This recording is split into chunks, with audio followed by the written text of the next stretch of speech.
Losing the battle, nay, losing the war, in some grand and important struggle is not that big of a deal. But woe be the poor fool that dabbles in impoliteness.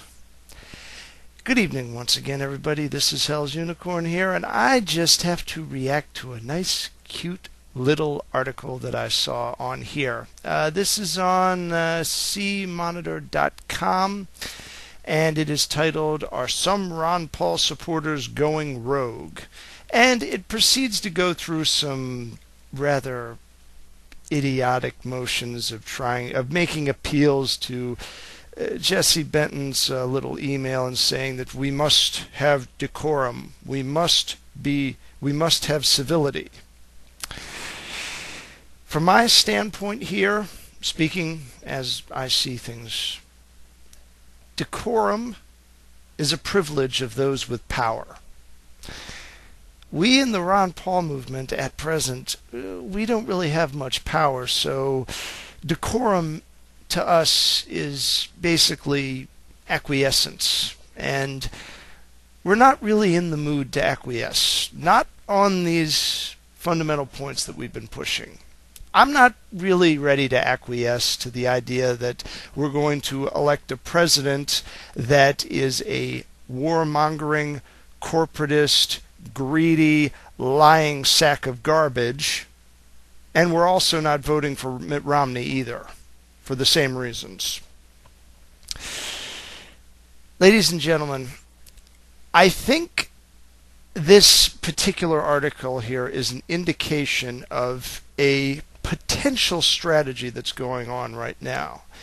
And if this strategy is what I think it is, then I actually have to applaud the Ron Paul campaign, because this could be utterly Machiavellian in a way that maybe even the great writer himself may not have conceived of at the time.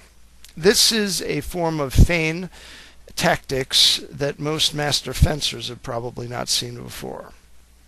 Think about it as maybe our own brand of misdirection, if you can call it that. When people say that Ron Paul is such a nice and such a great guy, if it wasn't for his supporters, I could like him even more.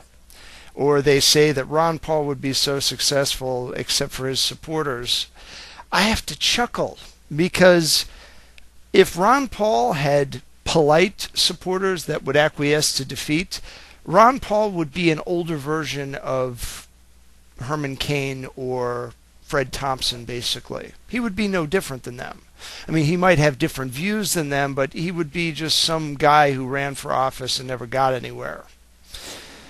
But what we're looking at here is a little bit more than just a presidential election, but it's also a bit of a cultural revolution, albeit one without much bloodshed, at least not at present, just a couple of punches in the back, and maybe an occasional punch to the face or head, and not by our fault, I might add.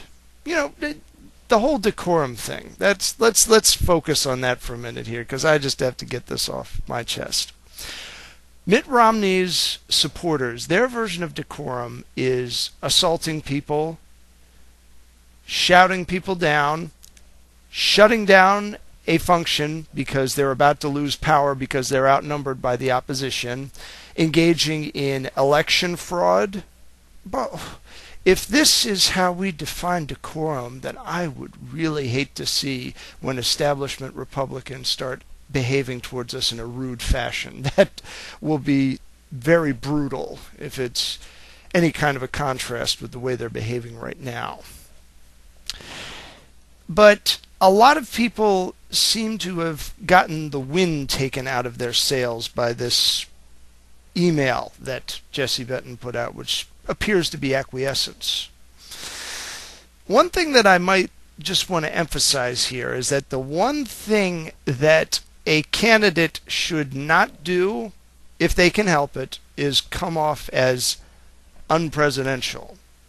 And I know, like the rest of you, I think that presidential stuff is just a bunch of nonsense, but most of the idiots that go and vote believe in this stuff, so we have to kind of play along here. So by all means, those of you who are in the grassroots, feel free to go rogue and continue to go rogue. Whenever Paul says we need decorum or we need politeness, be like thing one and thing two in the Cat in the Hat and do the exact opposite. I have a feeling that when you do this, Doug Weed is going to be giving you a wink, while Jesse Benton is going to be complaining about the lack of civility in politics. Basically, all of our enemies talk out of both sides of their mouths. So since we have more than one mouth here, I guess each mouth can talk out different sides. I don't know. You know, the funny thing is, I've never actually read Machiavelli's The Prince. I mean, I've read a lot of secondary sources that cite it, but I've actually never picked up a copy of it and actually read it. I think I'm going to go get a used copy of it, a paperback copy, or maybe I'll even try out this Kindle thing that everybody's talking about, and we'll see what all the fuss is about. So basically, ladies and gentlemen, don't let this talk about Ron Paul not campaigning in other states and all this other stuff get you down. Because the truth of the matter is that people aren't donating enough money for him to be competitive in California and Texas on traditional campaign ads anyway. If Paul was getting the money to do that, it would be a different story. But the truth is that fundraising is starting to dry up right now, and we have to rely on old-fashioned grassroots politics, which are still going on to a great degree. And the truth is that we may already have the ball set in motion to pull off an upset at the convention, for all we know. I mean, let's face it, nobody knows who all of the delegates are yet. A lot of them haven't even been selected for the National Convention yet. So this game isn't over.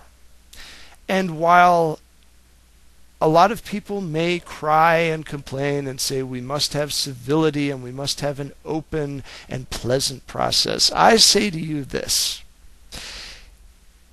The cause of liberty is great enough that I would argue that it is called for to maybe engage in a little bit of ruthlessness in our tactics in order to get it accomplished.